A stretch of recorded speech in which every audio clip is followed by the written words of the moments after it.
या महिन्यामध्ये म्हणजे ऑगस्ट महिन्यामध्ये बनते संरक्षितांची जी म्हणजे सेंटनरी आहे, सेंटनरी इयर संपूर्ण जगामध्ये सध्या त्याचं उत्साहाने साजरी करतायत.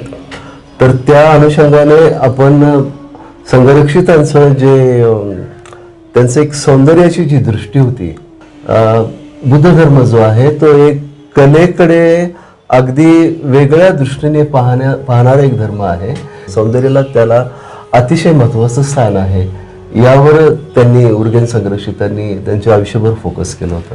तर त्यांच्या सेंटनरी च्या निमित्ताने जन्मशताब्दी जर कशी आपण साजरी करावी, तर आर्टचं एक आपण एक्झिबिशन किंवा आर्टचं प्रदर्शन करून करावी, ही खऱ्या अर्थाने त्यांना आपल्याला एक आदरांजली असेल असं वाटलं. हा विचार आला आणि मग संतोषजीशी मी चर्चा केली, आपणाशी चर्चा केली आणि मग आपण